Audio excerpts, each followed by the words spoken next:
अस्सलाम वालेकुम दोस्तों, उम्मीद करता हूँ आप सब खैरियत से होंगे और मैं भी ठीक ठाक। तो दोस्तों हम लोग निकल पड़े निश्तर पार्क के लिए, क्योंकि आज यहाँ पर 19वीं रमज़ान की इमाम अली अलैहिस्सलाम की मजलिस, यहाँ पर मजलिस का आगाज़ हदीस किस्सा से शुरू हो गया था। दोस्तों इस मजलिस की ख़ास बात मरसिया ख्वानी है, जो कि मुर्तज़ा काज़मी साहब अपने रवायती अंदाज के साथ पेश करते हैं।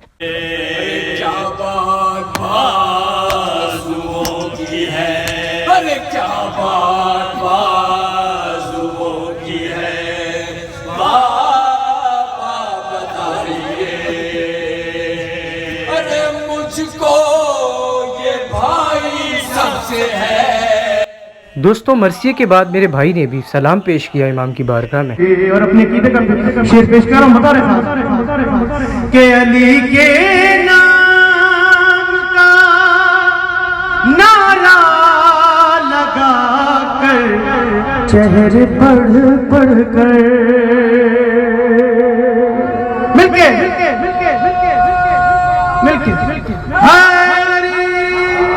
भाई अली के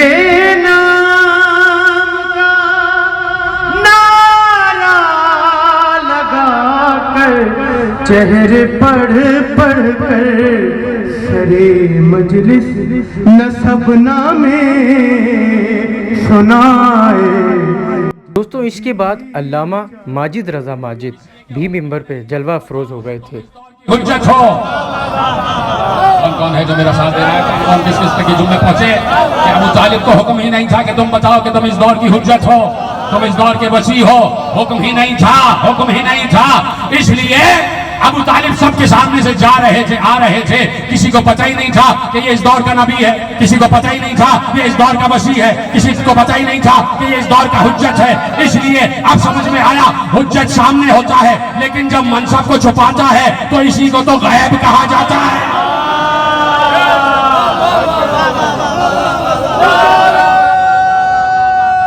बहुत बड़ा जुमला मैंने आपके हवाले किया, इसी को गैब,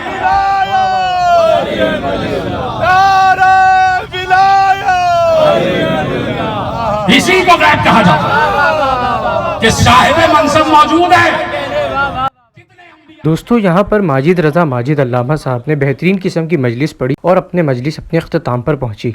तो अफ्तारी के अंदर सिर्फ और सिर्फ 10 मिनट रह चुके थे, तो हम पहुंचे नुमाइश इमाम बारगाह, क्योंकि हमारी 5वीं दावत यहाँ पर थी और हमने रोज़ा इफ्तार अली मुत्तकी हाउस में करना था। दोस्तों ये इमाम बारगाह बहुत ही प्यारा है और बहुत ही पुराना। और दोस्तों यहाँ के अज़ा खाने की एक अपनी ही बात है। यहाँ पर मौला कायनात अमीर अल मोमिनीन मौला अब्बास और मौला इमाम हुसैन अलैहिस्सलाम की रोज़ी की शबी बनाई हुई हैं और अज़ा खाना बिल्कुल अपनी रवायती अंदाज की तरह हमेशा सजाए रखते हैं।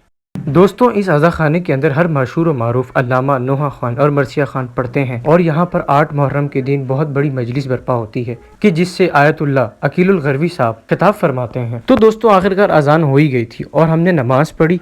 नमाज के बाद इफ्तारी की हमने। दोस्तों इफ्तारी के बाद हदीस किस्सा का आगाज शुरू हो चुका था और कैमरामैन भी आ चुके थे और इसी के साथ साथ हर दिल अजीज मौलाना शहनशाह हुसैन नकवी भी आ चुके थे और भाई सलाम भी पढ़ते थे। यजीद के न रुके घर के सामने नहीं आए उठाए जिसका जी चाहे। पेश करो कि अली के नाम का नारा लगा कर चेहरे पढ़ पढ़ कर भाई अली के नाम का नारा लगा कर चेहरे पढ़ पढ़ कर सरे मजलिस नसबना में सुनाए।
मजलिस न सबना में सुना। दोस्तों मजलिस के बाद अल्लामा शहनशाह हुसैन नकवी के मुरीद जितने भी थे उनसे मुसाफा करने लगे और हमने भी मौलाना शहनशाह हुसैन नकवी से मिला और सीधा चले अपनी चाय पीने के लिए, क्योंकि इस वक्त रोजे के बाद चाय की तलब बहुत होती है। और साथ ही साथ अहबाब में बातें शुरू हो गई और इस महफिल के अंदर पीटीआई के अली जैदी भी थे। दोस्तों मजलिस के इख्तिताम पे मुझे सीधा पहुंचना था पान मंडी, क्योंकि मैंने अपना बहुत अहम काम था वहां पर, मुझे अपनी जंजीरें उठानी थी जो मैंने तेज करवाने के लिए दी थी। तो फाइनली मेरी नई जंजीरें तेज हो चुकी थी और मैं घर पहुंच चुका था। तो इंशाल्लाह दोस्तों अब आपसे मिलते हैं नेक्स्ट व्लॉग में, तब तक के लिए अल्लाह हाफिज, अपना बहुत ख्याल रखिएगा।